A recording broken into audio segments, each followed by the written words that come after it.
pelaku kejahatan korupsi adalah extraordinary crime. Betul. Kejahatan yang luar biasa.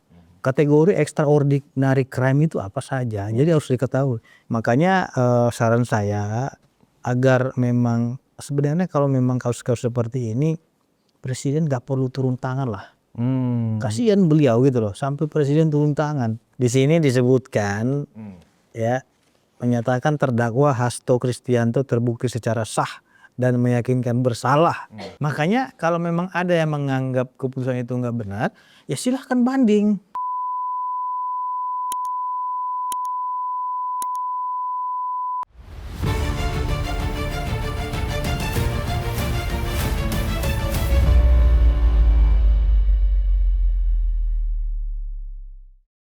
Hai, penonton Ruang Konsensus Unpacking Indonesia dimanapun Anda berada. Saya Budi Sukmarupiah, anak sulung Mulyono, bukan ternak onta gurun Sahara. Kembali seperti biasa menemui penonton Ruang Konsensus dengan diskusi yang akan membedah persoalan hukum. Kalau kemarin kita tidak membedah, kalau hari ini kita ingin membedah apa yang menyebabkan terjadinya amnesti. Salah atau benar, tapi kali ini dari penelusuran unsur hukum. Nah, sebenarnya kalau kita melihat motivasi dan latar belakang lahirnya amnesti ini, ya sebenarnya antara cinta dan benci. Ya, cinta dan benci itu kan tipis. Bedanya tipis. Dan ketika orang yang sedang berkuasa ingin mempertontonkan kekuasaannya, dia nggak peduli dengan akibat dia ingin menjalankan kekuasaannya, orang sedih atau orang menangis, dia tidak peduli. Saya teringat potongan lagu Iwan Fals, penyanyi favorit saya dan juga mungkin favorit semua orang, lagu Bongkar. Bongkar. Jadi saya coba nyanyikan sebaik aja. Ya, yang mungkin nanti akan disambut oleh narasumber saya ini. Kalau cinta sudah dibuang, jangan harap keadilan akan datang. Lanjut. Kesedihan jangan dipertontonkan bagi mereka yang diperbudak jabatan. Oh ya, bongkar. Oh ya, bongkar. Asik.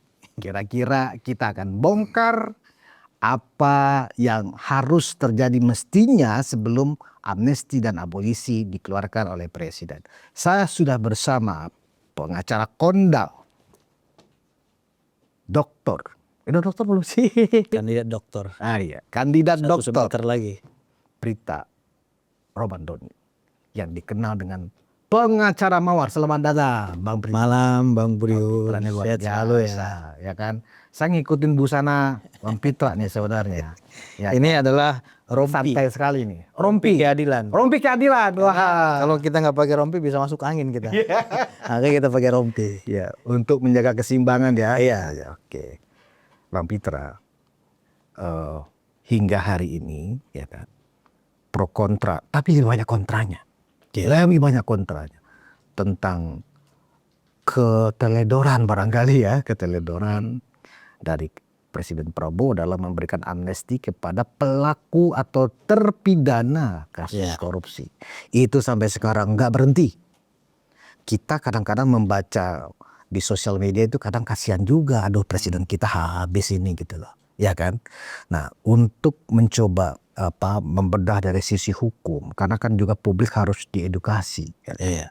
Karena begini, ketika itu dikeluarkan oleh presiden, ya, dua orang yang menerima kebaikan presiden itu, ya, yang berangkat dari kekhilafan presiden barangkali, itu terlihat pongah, terlihat merasa tidak bersalah, terlihat dan mengekspresikan dirinya bahwa mereka dijadikan pesakitan pada saat sidang dan ditahan adalah karena kriminalisasi. Padahal dari putusan hakim, ya, yang nanti Bung Pitra bisa jelaskan, sebenarnya mereka tuh bersalah. Kalau tidak bersalah nggak mungkin ada vonis hakim, ya kan? walaupun itu tidak sesuai dengan tuntutan jaksa, tapi minimal ada putusan hakim. Walaupun belum inkrah, belum tetap. Nah karena itu saya coba dulu ke masalah amnesti yang diberikan untuk Hasto Kristianto. Ya. Benarkah menurut para pendukung Hasto, Hasto sebenarnya tidak bersalah apa-apa. Tidak terbukti, tapi karena memang ini pesanan, ya kan? Ini menjadi bersalah. Silakan Bang Pitra. Oke, Bang Budius, terima kasih atas kesempatannya. Saya akan berbicara dari dua hal dan dua sisi, baik itu dari perspektif hukum, yaitu dari segi yuridis dan dari segi sosiologis, agar ini ada keseimbangan di antara kasus ini. Jadi selain kita berbicara hukum, tentu kita harus melihat suara rakyat. Ya. Karena suara rakyat ini adalah suara Tuhan, Vox Populi, Vox Dei. Vox Dei. Artinya Rakyat adalah ya, suara Tuhan. jangan sepelekan suara rakyat ini, ya, sehingga kita mengambil keputusan tanpa melibatkan masyarakat.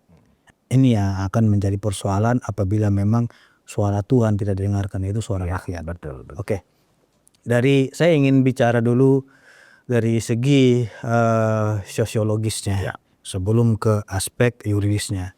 Yang pertama, dari aspek sosiologis, saya melihat dari berbagai macam komentar dari masyarakat. Ini kan komentar masyarakat ini kan belum terblow up saja. Betul. Mereka ini masih berkomentar di media sosial, ya. Baik yang kita jaring di YouTube Petisi Ahli, Perkumpulan Praktisi Hukum dan Ahli Hukum Indonesia, semuanya itu merasa kecewa atas keputusan ini. Karena apa? Karena mereka ingin mendambakan seorang yang memang betul-betul macan Asia gitu, memberantas korupsi. Seorang yang benar pemberani, punya nyali hebat kan gitu ya. Gitu. Jadi kadang masyarakat bertanya, dan ada juga di komentar-komentar kita, masyarakat bertanya, dahulu pemimpin kita berbicara terkait dengan akan mengejar koruptor ke Antartika. Iya. Tapi faktanya, ya, omongan tersebut terbantahkan dengan keputusan hari ini. Bayangkan Bang Budius, ratusan juta rakyat Indonesia menaruh harapannya untuk pemberantasan korupsi Betul. di Republik Indonesia ini. Terlepaslah keputusannya itu politis ataupun keputusannya untuk sosiologis, ya. Tapi kita melihat dulu apa yang diputuskan. Sejarah di dalam penegakan hukum kita, di dalam Indonesia sejak merdeka sampai masa reformasi ini, ya, belum ada kita temukan pengampunan terhadap terduga pelaku korupsi. Belum pernah. Baru ini. Berarti pecah rekor. Baru ini. Karena apa? Bang Budius, pelaku kejahatan korupsi adalah extraordinary crime. Betul. Kejahatan yang luar biasa. Kategori extraordinary crime itu apa saja? Jadi harus diketahui. Yang pertama genosida, ya, kejahatan perang, perdagangan orang, TPPO, terus narkotika, baru korupsi. Jadi ini yang menjadi catatan besar untuk bisa menjadi pertimbangan oleh pemerintah untuk memutuskan dalam kasus extraordinary crime. Jangan dilibatkan politik dengan hukum. Ini kan muncul pertanyaan masyarakat. Berarti yang menjadi panglima adalah politik. Politik. Padahal kita adalah negara yang menganut supremasi hukum. Sesuai dengan pembukaan Undang-Undang Dasar 1945, negara Indonesia berdiri berdasarkan negara hukum. Kita adalah negara hukum Rechtsstaat, bukan negara kekuasaan Markstaat. Artinya apa? Kepercayaan masyarakat hari ini dengan manifestasi yang luar biasa terhadap pemerintah kita, dengan keputusan politik, tiba-tiba masyarakat banyak yang antipati. Mohon maaf, saya harus berbicara dari segi sosiologisnya, ya kan? Ini suara masyarakat yang saya dengarkan, makanya saya bilang suara rakyat adalah suara Tuhan. Ya, kita harus berbicara apa adanya, gitu. Nah, terus berbicara terkait dengan keputusan ini adalah untuk mempersatukan bangsa dan Indonesia, rakyat kita. Pertanyaan, rakyat yang mana? Siapa yang dipersatukan? Ini kan hanya elit saja, elit politik. Masyarakat ya, mana mau tahu mereka masalah elit politik berantem seperti apa gitu. Masyarakat itu ingin mereka itu diperhatikan, disejahterakan. Apalagi dalam kasus-kasus ini ya muncul suatu komentar-komentar dari pendukungnya, baik dari Tom Lembong maupun Hasto. Mereka merasa dikriminalisasi. Bayangin Bang Budius, saya hari ini berdiri untuk penegak hukum. Saya berdiri bersama Komisi Pemberantasan Korupsi, bersama Kejaksaan Agung Republik Indonesia, bersama Polri, bersama Pengadilan Negeri dan Mahkamah Agung Republik Indonesia. Bayangin mereka sudah capek-capek melakukan penyelidikan, pengungkapan, mencari dan lain-lain, penuntutan. Tiba-tiba kebas hak veto. Bayangin, saya aja sebagai seorang pengacara untuk mengumpulkan bukti itu tidak gampang. Kita mau makan waktu. Makanya saya bilang kalau memang ini dimaafkan, jangan pernah tanyakan lagi kasus Harun Masiku. Case close. Karena apa? Ini sudah ada contoh. Contoh inilah yang membuat masyarakat antipati jadinya. Aturan orang simpati ya ternyata antipati. Ini gimana sih? Kok bisa seperti ini? Kalaupun seumpamanya pemerintah mau menggunakan peran politiknya, saran saya itu jangan terbuka seperti ini. Ini telanjang mempertontonkan kepada masyarakat. Bisa saja komunikasi panggil itu Ketua Mahkamah Agung, ya kan? Dipanggil tuh contohnya ke Ketua DPR ataupun ke Istana. Kasih tahu aja ini teman ini tolong dibantu. Selesai. Putusannya walaupun putusan percobaan dan lain-lain tidak menciderai rasa keadilan di tengah-tengah masyarakat. Iya kan? Dengan adanya proses hukum, masyarakat juga percaya juga kepada proses hukum. Kalau begini kan seakan-akan, mohon maaf, saya juga menjaga presiden kita ini kan gitu.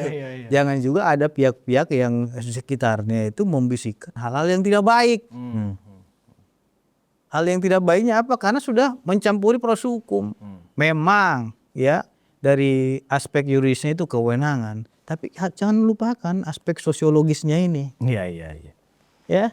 Di dalam praktek seorang ahli hukum atau praktisi hukum, memang nggak dalam melakukan pekerjaan ini memang dua aspeknya nggak boleh diabaikan. Nggak boleh. Aspek sosiologis dan aspek yuridis. Iya. Hukum kita ini berdiri dari aspek apa? Aspek sosiologis terlebih dahulu, kebiasaan. Kebiasaan masyarakat kita. Makanya contohnya nih, dari hukum adat saja. Kebiasaan hukum adat di orang Batak itu berbeda dengan Jawa. Kebiasaan di orang Jawa berbeda dengan orang Sunda. Kebiasaan orang Sunda berbeda juga dengan orang Pakpak ataupun dengan suku-suku lainnya, Baduy dan lain-lain. Itulah namanya kebiasaan dari segi aspek sosiologisnya. Nah dari kebiasaan ini sehingga lahirlah hukum. Masa hukum dibentuk karena tidak sesuai dengan kebiasaan kita dari norma-norma adat, agama maupun tradisi yang ada di Indonesia. Makanya setiap negara itu berbeda hukumnya. Karena tradisi dari aspek sosiologisnya yang dilihat. Gitu Mas Budius. Ya. Makanya dari perspektif sosiologis ya terus terang sangat menciderai hati masyarakat. Karena itu tadi, keputusan itu adalah terkait dengan kasus extraordinary crime. Kejahatan yang luar biasa. Kita sebenarnya semangat pemberantasan korupsi kita ini serius nggak sih? Kan pertanyaan seperti itu. Awalnya serius ketika mendengar pidatonya Pak Prabowo. Iya makanya kan? itu yang saya bilang tadi. Masyarakat, makanya saya bilang kalau memang keseriusan itu harus menjadi cerminan. Jangan juga karena memang ada ketakutan kita ingin ramai ribut segala macam. Itulah namanya penegakan hukum. Suka nggak suka itulah keputusan hukum. Kalau dibilang ini adalah kasus politik, no. Bedakan antara kasus hukum dengan kasus politik. Ya. Karena ada beberapa lembaga-lembaga instansi yang dilalui. mulai dari tahap penyelidikan dan penyidikan di kepolisian. Kalau seumpama ini kasus politik, oke lah, kita nggak percaya sama penyidik. Di penuntutan kan nanti akan ada evaluasi daripada jaksa penuntut umum ini layak dimajukan atau tidak. Oke, seumpama juga nggak percaya, silakan di pengadilan. Di pengadilan ini independen gitu loh. Nah di sini nanti bisa dibuktikan dia bersalah atau tidak. Nyatanya apa? Ini diponis bersalah melakukan dugaan tindak pidana korupsi.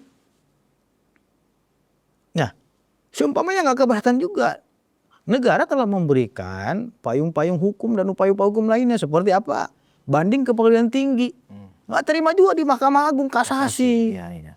Nah jadi ini yang menjadi Setelah kasasi dilematisnya. masih ada peluang PK kan gitu. Iya, masih ada lagi peluang PK dan lain-lainnya. Nah makanya kita ingin lihat terkait dengan persoalan ini harus dilihat dari segi aspek sosiologis terlebih dahulu. Oke. Nah, Saya Bang Pitra, sebelum kita masuk ke aspek yuridisnya tentang aspek sosiologis ini, pertanyaan saya adalah, saya merasa tidak mungkin presiden tidak mampu menyerap aspek sosiologis ini. Bagaimana suasana kebatinan masyarakat terhadap kebencian masyarakat kepada para koruptor gitu loh. Dan kita adalah salah satu negara yang memang tingkat korupsinya itu paling tinggi di antara negara-negara lain yang ada di dunia. Nah masa sih ketika Pak Presiden ingin mengambil atau menggunakan hak prerogatifnya untuk memberikan ampunan kepada koruptor, tidak mencoba merenung dulu, berkontemplasi, kalau ini saya ambil, rakyat saya berteriak nggak gitu loh. Kan harusnya seperti itu, Bang Pitra. Gimana menurut Bang Pitra? Ini apa karena terlalu terburu-buru atau karena ada pembisik-pembisik sehingga presiden tidak sempat melakukan kontemplasi sebelum mengambil keputusan? ya saya ingin bicara terkait dengan keterlibatan rakyat. Makanya saya bilang tadi Vox Populi Vox Dei, suara rakyat adalah suara Tuhan. Setiap apapun keputusan itu ya libatkan masyarakat di dalamnya agar masyarakat tidak merasa dihianati. Ini pertanyaan saya begini, ada nggak DPR RI melakukan RDP, rapat dengan pendapat, panggil pegiat-pegiat anti korupsi, Betul. ya kan, panggil ketua-ketua organisasi kemasyarakatan, panggil dari ulama-ulama, Tokoh masyarakat, ya kan? libatkan mereka. Karena ini pemutusannya itu terkait dengan extraordinary crime.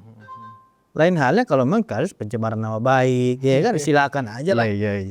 Gitu loh. Karena kita ini nggak akan maju-maju Bang Budius karena terlalu gila ini kasus-kasus korupsi di Republik ini. Kemarin lihat lagi kasus yang katanya hampir kurang lebih 271 triliun, kasus timah, kasus Pertamina dan lain-lainnya. Ini Luar biasa memang. ya memang jangan normalisasikan peristiwa kasus korupsi-korupsi seperti ini. Nanti Emir Muiz juga minta, pengacaranya juga minta amnesti juga jangan-jangan ya kan? Wah ini baru lagi tuh siapa Syokman Paris itu kan? Iya kan? Nah, dia minta tolong ada 8 orang lagi. Iya, ada lagi yang tuh pakai tolong abolisi lembong. diberikan ini katanya Syokman Paris itu. Ini bayangin aja ini akan menjadi tagihan ya. Tolong dong dia juga lepasin gitu. Nah, Bang Pitra, kalau misalnya secara prosedural ya, Presiden merasa sudah mendengarkan aspirasi rakyat dengan menurut konstitusi kan setelah mendengarkan pendapat DPR. DPR kan representasi dari rakyat. Iya. Itu tidak cukup ya. DPR justru harus ketika itu diserahkan ke DPR ya kan, nggak langsung serta-merta kayak segera dibahas kemudian diputuskan. Harusnya DPR ya menggunakan kebijaksanaannya, oke kita akan bahas, kita akan melakukan RDP, dijadwalkan untuk memanggil sejumlah unsur-unsur di dalam masyarakat untuk ditanyakan. Menurut Bang Pita seperti itu maksudnya, yang dimaksudkan dengan harus mendengarkan rakyat itu terlebih dahulu. Kebijakan terkait dengan hukum. Kita nggak usah jauh-jauh. Yang baru-baru RUU KUHP melibatkan masyarakat nggak? Itu terkait dengan keputusan kan? RKUHP, Kitab Undang Hukum Pidana, melibatkan masyarakat nggak? abolisi dan amnesti itu berupa keputusan dua yang bersifat aturan mengatur. Apa bedanya? Sama-sama mengatur kok. RUU KUHP juga kita dipanggil para advokat ya kan, organisasi advokat diminta masukannya terhadap aturan ini gitu. Nah ini juga keputusan ini harus diminta pandangan masyarakat juga, gitu. Walaupun ya memang mandatori daripada rakyat itu adalah DPR RI. Betul. Tapi kan tidak semuanya ya sepemikiran dengan perwakilan itu. Karena mereka Makanya sudah itulah gunanya didengarkan pendapat.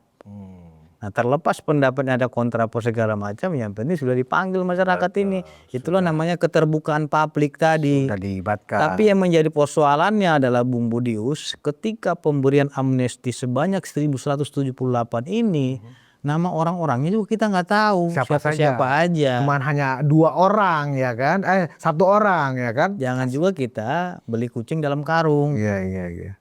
Umumkan dong kepada masyarakat 1106 daftar nama-namanya ini. Jadi biar masyarakat lihat siapa-siapa sih.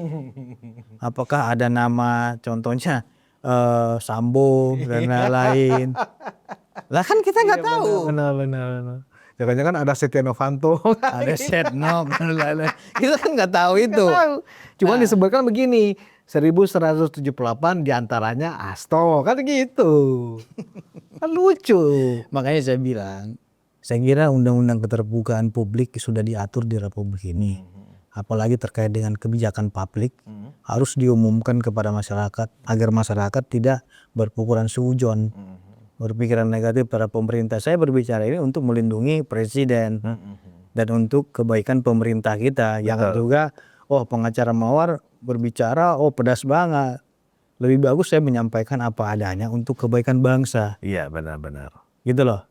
Nah kalau berbicara dari segi yuridis ya, kalau kita kaitkan di dalam undang-undang, memang itu adalah hak prerogatif presiden. Ya. Dan itu konstitusional yang diatur di dalam pasal 14 ayat 2 Undang-Undang Dasar 1945. Betul. Dengan pertimbangan DPR RI ya presiden berhak untuk memberikan abolisi maupun amnesti.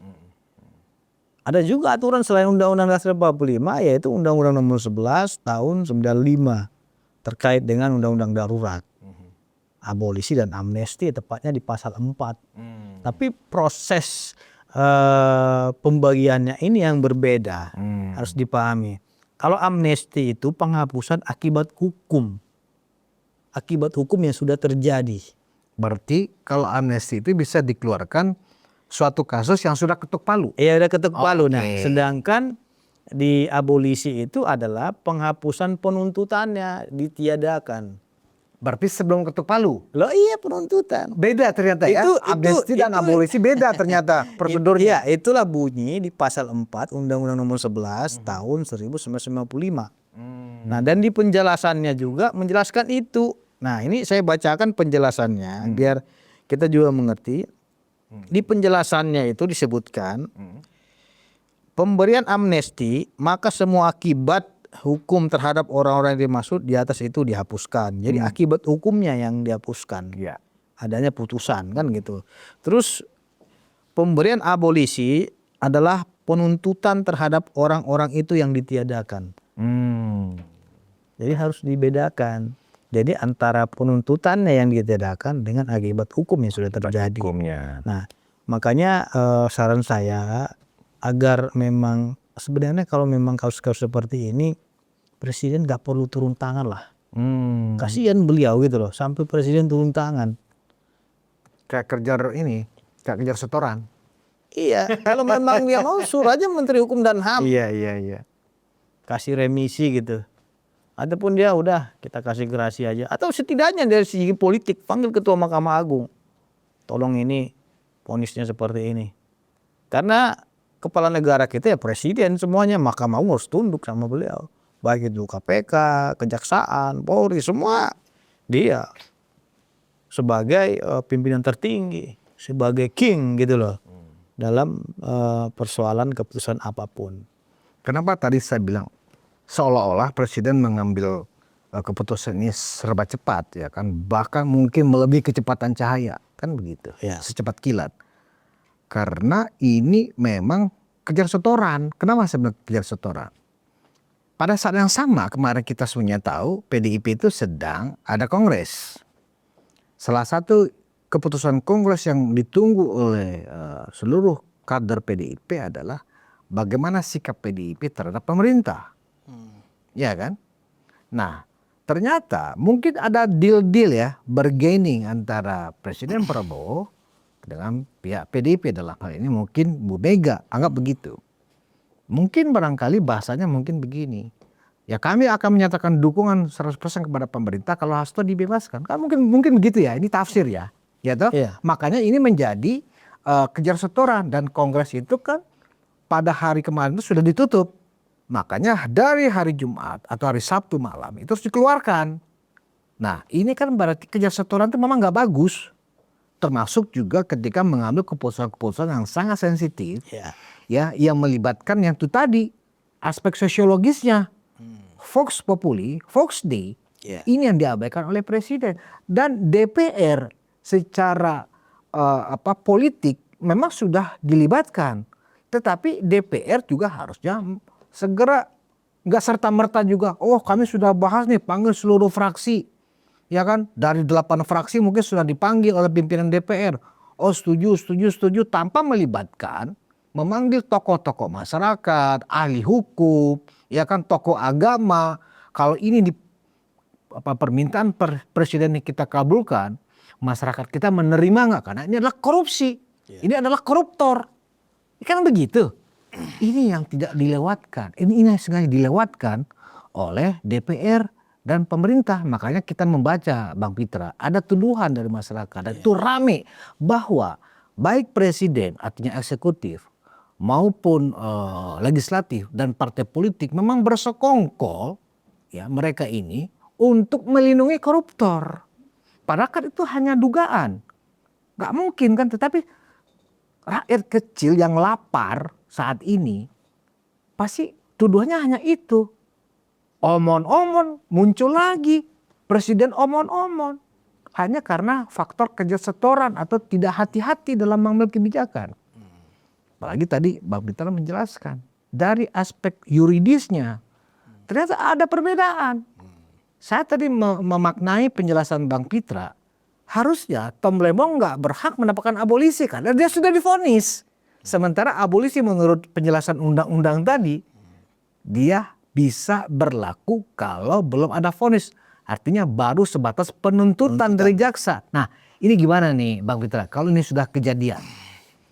Ya itu tadi yang saya bilang tadi.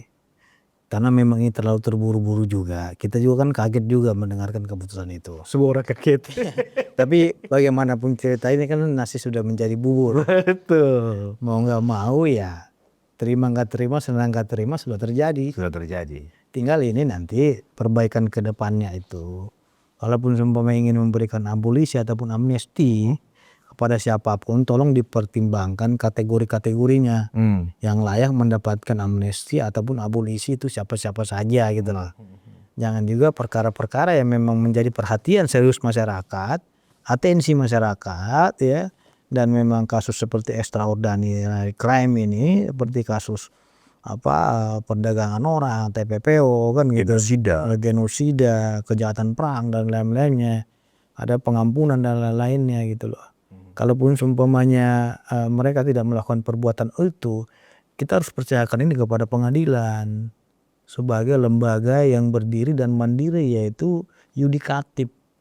Apabila memang eksekutif dan legislatif menombak ke yudikatif kita, ini menjadi persoalan. Ini kan trias politika di republik ini. Jadi yudikatif eksekutif sendiri, yudikatif kan lemah juga yudikatif kita. Itulah namanya saling hormat menghormati, harga menghargai. Nah, saya cuma kasihan saja kepada teman-teman penyidik ya, namanya penegak hukum yang mereka itu merah putih, berdarah-darah untuk NKRI, untuk memperjuangkan kemakmuran masyarakat dari segi komprador dan penghancur bangsa ini dalam hal kejahatan korupsi. Tapi malah sebaliknya kita dikagetkan dengan peristiwa ini. Bang Peter mungkin berpengalaman menangani berbagai kasus selama ini, baik pidana, perdata maupun extraordinary crime ini. Bisa dibayangkan nggak atau bisa diceritakan kan tingkat kesulitan para penyidik ini, termasuk juga lawyer, ya, ketika membahas atau menyelesaikan sebuah kasus, betapa capeknya dan seterusnya. Tiba-tiba seberapa capek sih antara pidana umum, pidana perdata atau perdata dengan pidana khusus ini? Capeknya seperti apa sih teman-teman penyidik dan lawyer ini? Mengungkap suatu kejahatan itu tidak segampang membalikkan telapak tangan, Bung Budius. Kita membutuhkan pertarungan yang memang memiliki spirit, stamina yang kuat dan mentalitas yang tinggi. Jadi nggak mudah, Karena yang ya? kita hadapi ini adalah orang-orang brengsek semua, penjahat semua gitu loh. Namanya mereka koruptor ya kan? Loh, ingat, penjahat yang sesungguhnya ya ada di balik kekuasaan. Mereka menjual kekuasaan, intervensi ini, intervensi itu. Jadi bayangin itu. Makanya terkadang kasihan kepada para penegak hukum kita, mereka jadi mikir, wah ini jangan-jangan nanti ini, wah kita dipecat, kita dimutasi, kita dipindahin dan lain-lain. Bagaimana penegakan hukum kita ini mau mandiri seperti itu? Kalau tiap hari itu dikencet, dicampuri dan lain-lain, kan mereka juga panik juga. Nah, kan mereka mikir juga, wah ini jangan-jangan dia dekat dengan ini, udahlah nggak jadi gitu. Orang dia mau semangat untuk memberantas korupsi, tapi dia mikir, wah malah kita yang kena imbasnya nih gitu. Jadi ini yang kita pikirkan tadi. Jadi ini bisa berdampak demotivasi. Ya jelas dong. Apalagi kita dalam pengungkapan kasus itu ya, tantangan itu ada saja. Contohnya nggak usah terlalu ke pidana, perdata saja masalah tanah. Terkadang kita yang sipil saja berbenturan dengan preman-preman. Di lokasi itu masalah sengketa tanah itu ada yang bawa parang, pisau segala macam. Bayangin. Itu yang dihadapi para penegak hukum ya, dalam menyelesaikan sebuah kasus. Oh iya, itu yang dihadapi. Makanya saya merasakan apa yang dialami oleh teman-teman penegak hukum. Pertanyaannya kenapa nggak dari awal gitu loh. Jangan sampai ada putusan. Kalaupun semua mengampuni, ampuni saja di awal. Jadi biar teman-teman penegak hukum juga nggak sia-sia ya. darah-darah dan lain-lain. Ya, yang saya bayangkan akhirnya para penyidik di kepolisian, di kejaksaan misalnya, dan bahkan lawyer pun ya udah kita cari damai aja yuk, daripada kita capek-capek cari barang bukti, menyusun dalil, menyusun konstruksi hukumnya dan seterusnya. Karena biaya penuntutan itu nggak murah. Nah, apalagi nggak murah ya toh. Ya udahlah, daripada kita capek-capek terkena ini penguasa nih, temannya si ini, wah ujung-ujung presiden, dah kena amnesti masih mabok kita, ya udah damai aja lah, cincai aja. Jadi ini sangat merusak ya, sangat merusak dampaknya. Jadi sangat melemahkan dan daya rusak. Bukan hanya merusak kepada masyarakat, tapi merusak kepada mental penegak hukum kita. Oh jelas merusak mental penegak hukum kita. Kamu nggak akan bisa jadi macan jadinya. Duh, serem. Karena dikit-dikit, lu apaan lu itu campur itu? Jadi apa? Bukan jadi macan, jadi apa coba? Inilah, ini kucing. Lah, kita kan ingin menciptakan penegak hukum yang bermental baja dan bermental macan. Makanya ada istilah itu, hukum itu tidak bisa diintervensi. Siapapun.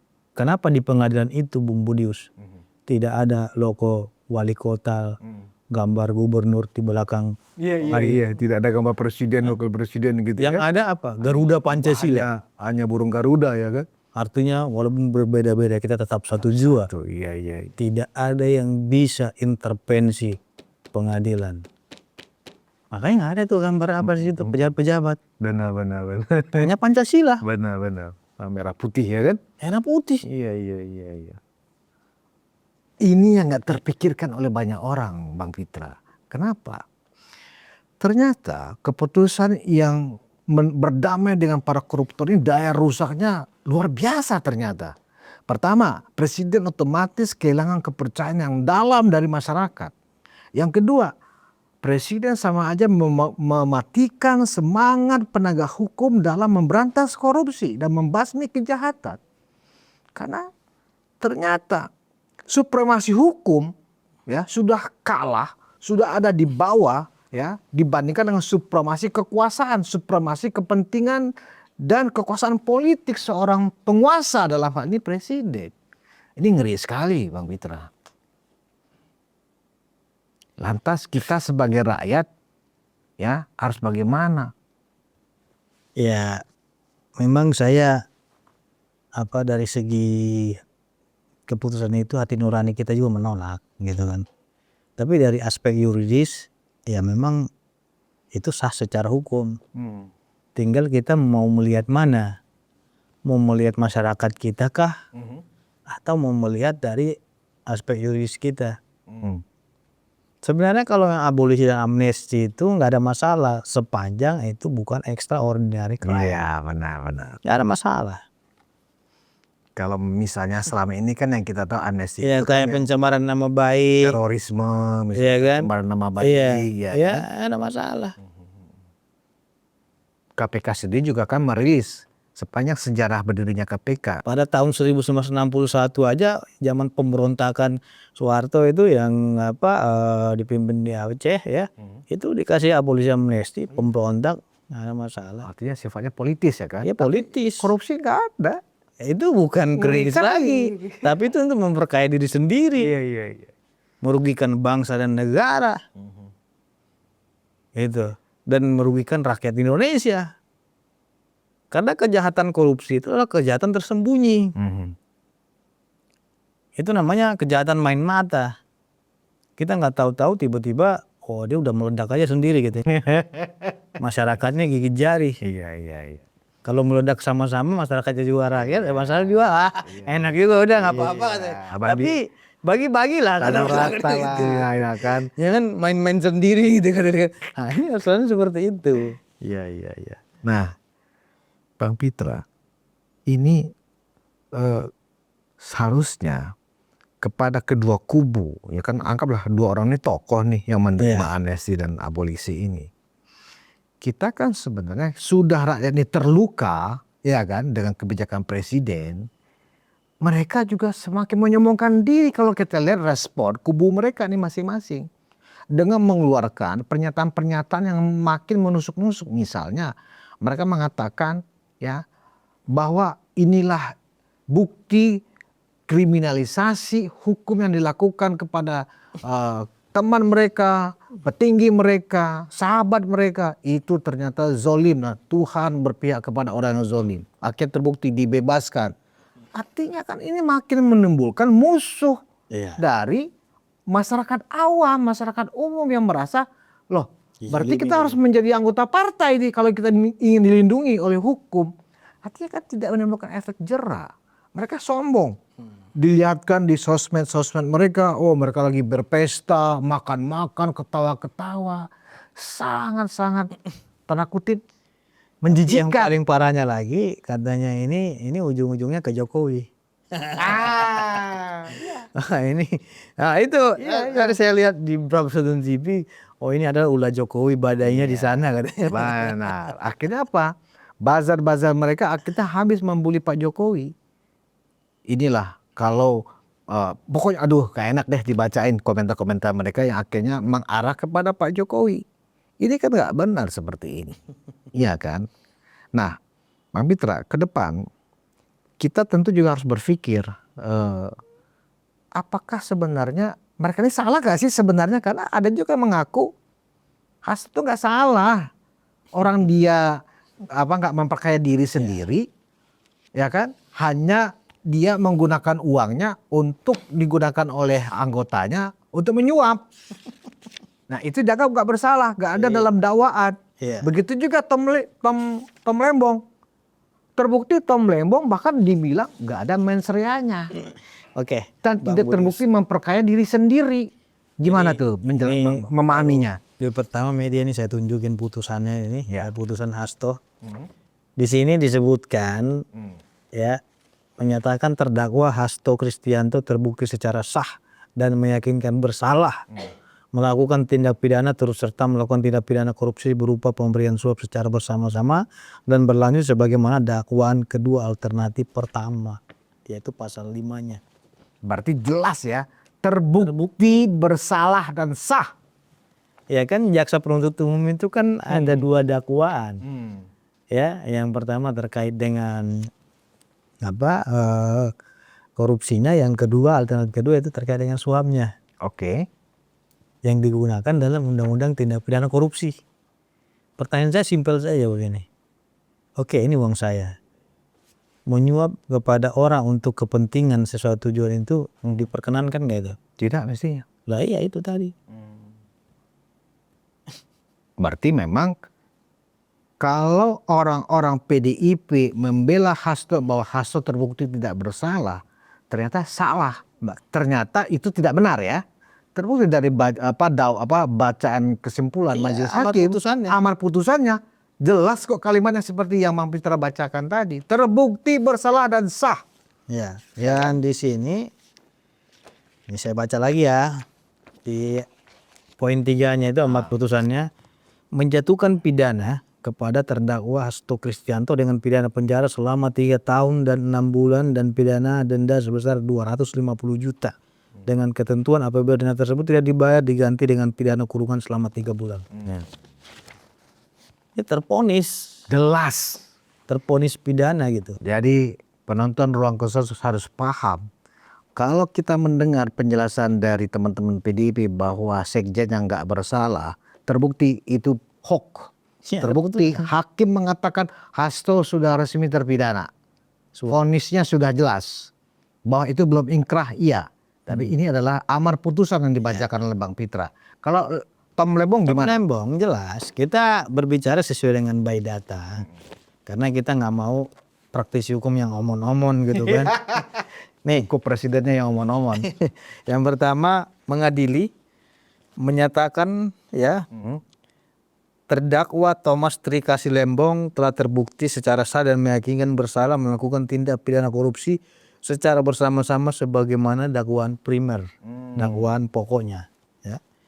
Yang kedua, menjatuhkan pidana kepada terdakwa Thomas Trikasih Lembong oleh karena itu dengan pidana penjara 4 tahun dan 6 bulan dan denda sejumlah 750 juta rupiah dengan ketentuan apabila denda tersebut tidak dibayar diganti dengan pidana kurungan selama 6 bulan. Putusan perkara nomor 34 Pitsus. Jelas ya. Tahun dan 6 bulan. Kita jangan gampang dibodohi oleh aktivis-aktivis yang selama ini membela Tom Lembong bahwa nggak ada mens reanya, tidak memperkaya diri sendiri. Ini amar putusan majelis hakim. Majelis hakim itu adalah ahli hukum. Setiap hari bergelut dengan pasal. Setiap hari bergelut Tuhan, bukan ahli hukum. wakil Tuhan. Jadi kalau Anda mengatakan bahwa tidak ada mens rea, Tom Lembong kriminalisasi, terbukti. Tom Lembong berdasarkan putusan ini sebelum ada amnesti dan abolisi adalah terpidana 4,5 tahun penjara. Jadi kita ingin bicara mens rea. Apa sih yang dikatakan mens rea dalam hukum? Mens rea itu adalah kesengajaan dengan niat jahat. Kesengajaan dengan niat jahat. Oke, harus kita lihat dulu kesengajaannya dulu. Kalau memang ilustrasi nggak? Iya, Bang contohnya Pitra? begini aja. Saya bawa mobil, ya, saya lalai, saya tabrak dia. Oh, saya nggak sengaja gitu. Terus saya bebas. Orang udah mati. Bebas nggak saya? Enggak. Oh tidak, karena kamu sudah menghilangkan nyawa. Begitu juga sih ada kerugian negara di situ. Kelalaian saja itu masuk dalam perbuatan melawan hukum dalam pidana. Kelalaian artinya kamu nggak lalai dan menyetir sehingga menimbulkan orang meninggal dunia. Begitu dalam kasus korupsi. Anda lalai sehingga menguntungkan orang lain. Karena di dalam pasal 2 itu disebutkan ya, korupsi itu bukan hanya diri kita di situ keuntungannya. Nih saya baca nih. Jadi biar kita nggak omong-omong. Ya orang lain untung juga karena kita walaupun kita nggak dapat uang gitu. Pengacara Mawar ini pengacara yang tidak omong-omong. Di sini disebutkan ya pasal 2 nih kan dia ada tuntutan jaksa pasal 2 dan pasal 3. Di sini disebutkan Setiap orang yang secara melawan hukum melakukan perbuatan memperkaya diri sendiri, oke?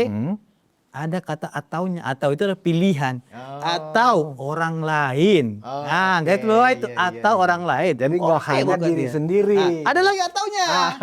Atau suatu korporasi, perusahaan, perseroan terbatas, ataupun CP dan lain-lainnya, ya kan? Yang dapat merugikan keuangan negara. Atau perekonomian negara. Ini adalah pasal alternatif, bukan kumulatif. Dipidana penjara seumur hidup atau pidana penjara paling singkat 4 tahun dan paling lama 20 tahun, denda 200 juta rupiah dan paling banyak 1 miliar. Di situ disebutkan memperkaya diri sendiri. Oke, saya bukan atau orang lain. Pertanyaannya orang lain ada yang nggak diuntungkan? Ada. Korporasi. Ada nggak PT yang diuntungkan mendapatkan cair dari situ? Iya. Artinya apa? Lu lalai. Lu lalai. Merugikan keuangan negara ada nggak? Ada. Jadi itu kita simpel aja membantah itu gitu loh. Jangan juga, oh saya nggak mendapat. Benar lu nggak mendapat uang. Tapi ada nggak yang diuntungkan di situ? Siapa? Betul. Orang lain. Oke, nggak ada orang lain. Ada nggak perusahaan yang mendapat keuntungan dari situ? Yang nggak mungkin nggak dapat. Mana mungkin orang impor segala macam nggak ada keuntungan. Orang juga mana mau kerja kalau nggak ada duitnya. Iya. Pasti kan dibayar. Yang untung siapa? Ini. Terus yang dirugikan siapa? Berdasarkan audit BPKP, ya itu tadi negara, ya masyarakat juga dirugikan. Makanya Bung Budius ada pasal yang mengatur terkait dengan pasal 55 turut serta, ya atau junto 56 ikut serta membantu perbuatan yang merugikan negara.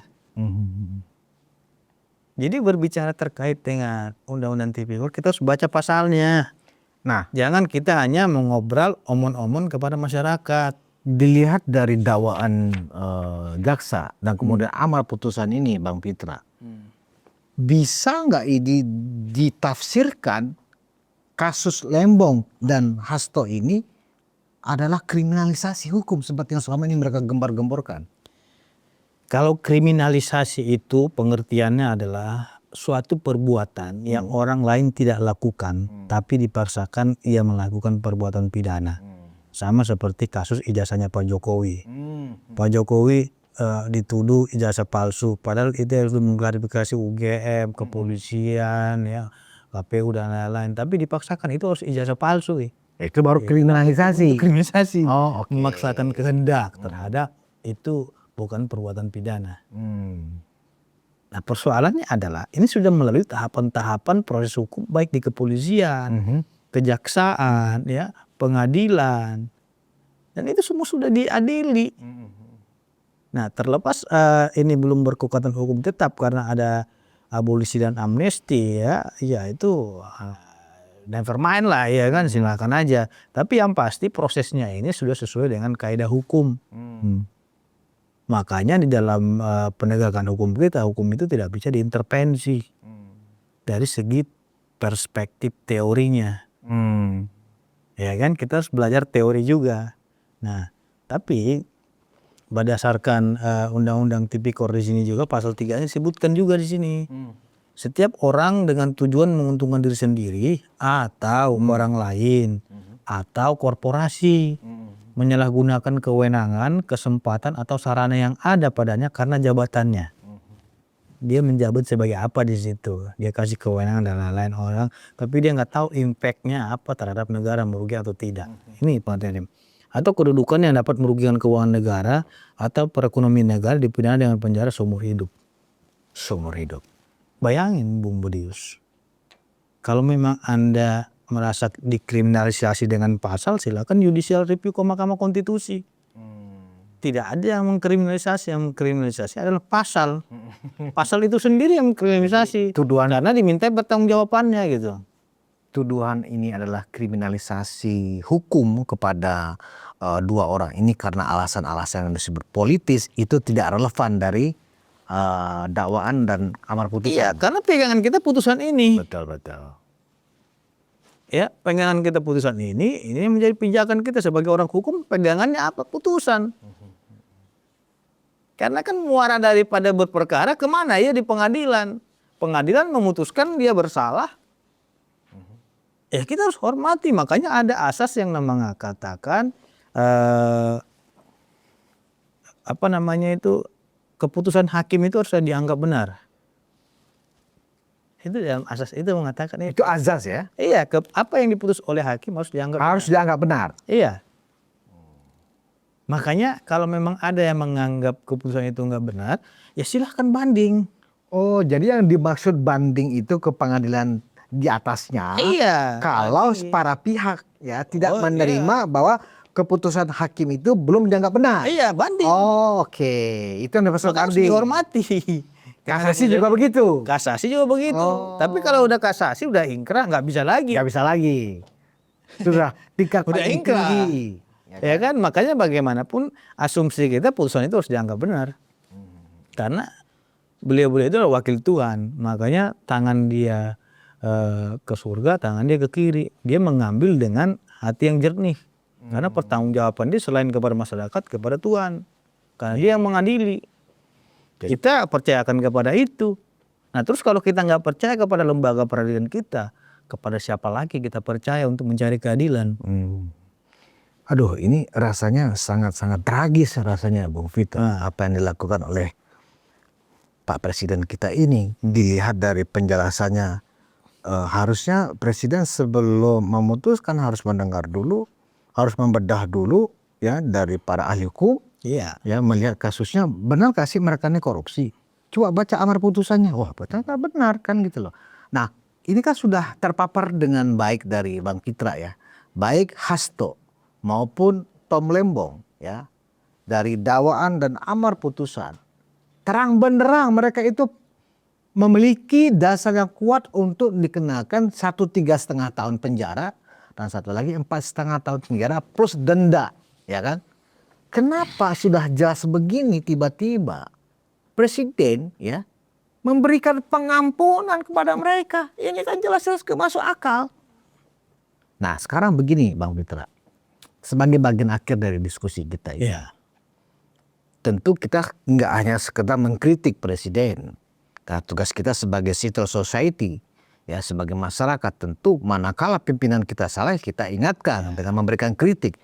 Solusinya apa menurut Bang Pitra? Apakah amnesti yang sudah diambil ini, amnesti dan abolisi ini, bisa nggak misalnya dengan meralat atau mencabut kembali atau menarik kembali keputusan yang sudah diambil Presiden ini? Saya kira setiap keputusan yang dikeluarkan oleh Presiden adalah undang-undang bagi yang melaksanakannya, ya. Jadi harus dilaksanakan juga sesuai dengan ketentuan hukum. Jadi solusinya apa? Ada. Masyarakat yang keberatan itu bisa mengajukan gugatan ke Pengadilan Tata Usaha Negara. Oh masih bisa ya? Iya. Jadi siapapun mau LSM mau apa mereka gugat itu keputusannya. Karena merugikan kepentingan masyarakat ya bisa aja. Karena itu adalah produk daripada keputusan pejabat tun. Oh. Walaupun itu hak prerogatif. Iya nggak ada masalah. Konstitusi. Kalau merugikan kepentingan masyarakat umum, masyarakat luas bisa. Makanya ada dia namanya gugatan citizen lawsuit. Gugatan masyarakat, ada namanya gugatan class action juga. Ini nggak ada persoalan. Jadi kalau ada masyarakat yang merasa dirugikan selama itu 90 hari ya keusahaannya itu belum daluarsa, ya gugat saja ke petun. Diuji di sana. Gitu. Nanti jadi ada exit strateginya ada ya? Oh iya jelas. Ada. Karena undang-undang mengatur itu juga keputusan apapun yang dikeluarkan oleh pemerintah bisa diuji ke Pengadilan Tata Usaha Negara. Petun ya? Ya gugat. Apakah yang menggugat itu harus para pihak dalam hal ini adalah KPK atau kejaksaan Kalau dia atau yang masyarakat dikeluarkan, umum? kalau dia mengeluarkan undang-undang, ya dia gugatnya ke Mahkamah Konstitusi judicial review. Nah kalau dia mengeluarkan peraturan ya ataupun perpu dan lain-lainnya, dia bisa digugat di Mahkamah Agung judicial review. Jadi ada wadah-wadahnya. Kalau masyarakat tidak menerima keputusan Presiden, jalurnya petun. Jelas. Petun. Nah anehnya Bang Pitra. Jadi kalau itu surat keputusannya itu merugikan masyarakat, gugat surat keputusan itu. Gugat surat keputusannya? Iya, ke petun. Berarti yang digugat adalah kepresnya ini? Surat keputusan itu? Surat keputusannya? Iya. Oke, surat keputusan presiden berarti ya yang digugat ke Petun. Kalau itu hanya masyarakat biasa. Iya, sama seperti keputusan gubernur, keputusan wali kota ya yang memang merugikan pihak, ya itu ada ranahnya dan wewenangnya itu. Tinggal lagi ada nggak masyarakat yang berani gugat itu kan gitu. Iya. Saya pikir jangan juga kita mencontoh Pak Presiden yang nggak berani begini ya kan, nggak punya nyali seperti ini. Nah, terakhir aja nih Bang Pitra, yang justru agak sedikit juga bikin kaget juga adalah justru Temlembong mengajukan gugatan atau meminta KY ya memeriksa hakim-hakim yang menyidangkan mereka, dianggap nggak benar. Jadi apalagi gitu loh, keponghan apalagi yang dia lihat kan. Makanya saya bilang, aduh, ini sudah diampuni tapi minta hati, ya, dikasih jantung minta hati itu. Iya. Harusnya sudah diampuni sudah lah, ya kan? Ngapain lagi lapor sana lapor sini? Udah syukur diampuni. Kalau nggak diampuni mau gimana? 4,5 tahun loh di situ. Ya kan, mau melapor ke KY juga nggak no problem, pasti KY bilang sudah sesuai dengan etika. Kalau di KY itu kan terkait dengan pelanggaran etik ya, yang dilakukan oleh hakim yang meriksa, mengadili maupun memutus perkara. Kalau untuk putusan itu nggak bisa dirubah. Putusan itu hanya bisa dihapus oleh presiden tadi. Tapi kalau memang komisi judisial nggak bisa merubah itu, nggak ada kewenangan dia. Bisa mengubahnya pengadilan tinggi atau Mahkamah Agung. Jadi jangankan mereka bersyukur ya sudah diselamatkan presiden. Bersyukur. Malah saya dapat informasi ini badainya Jokowi nih katanya gitu ya. Jadi apa urusannya ke sana gitu. Benar-benar luar biasa. Ini yang harusnya tidak dihitung. Katanya sudah dihitung, kalau sudah dikalkulasi semua oleh presiden. Ternyata nggak dihitung juga dengan cermat oleh presiden dampak-dampaknya. Bahkan berdampak kepada orang yang menjadikan, yang berjasa besar kepada Presiden Prabowo untuk memastikan Presiden Prabowo ini berhasil memenangkan Pilpres 2024. Tanpa Pak Jokowi, semua orang di Republik ini nggak mungkin Presiden Prabowo bisa ada di tampuk RI 1. Ini kan yang tragis dan ironisnya kan di situ. Terima kasih Bang Pitra Romadun, pengacara Mawar yang selalu tampil luar biasa.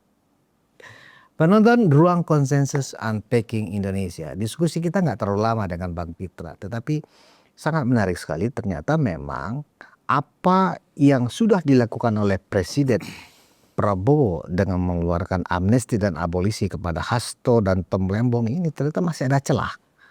Kalau kita merasa tidak menerima keputusan presiden, surat keputusan presidennya ini kita bisa lakukan gugatan lewat jalur pengadilan tata usaha negara atau Petun. Ya, ini bisa kita lakukan. Ya, tapi itu tadi pertanyaannya, berani nggak? Saya yakin, khususnya Jokowi lover punya nyali yang lebih tinggi dari pohon kelapa, pasti berani. Segera aja lakukan. Minta surat keputusan presidennya, ya kan? Ambil, lakukan gugatan, ajukan gugatan ke Petun. Bahwa Vox Populi, Vox Dei, suara rakyat adalah suara Tuhan. Apakah bisa memaafkan Pak Prabowo dengan keputusannya yang mensobek-sobek hati rakyat, mengampuni koruptor? Hanya waktu yang bisa membuktikan apakah presiden bisa dimaafkan dan kembali menjadi tokoh yang diidolakan. Saya pun tidak tahu. Itu aja kira-kira bahasan kita hari ini. Kita berjumpa di episode Ruang Konsensus selanjutnya. Terima kasih atas perhatian Anda. Wassalamualaikum warahmatullahi wabarakatuh. Waalaikumsalam.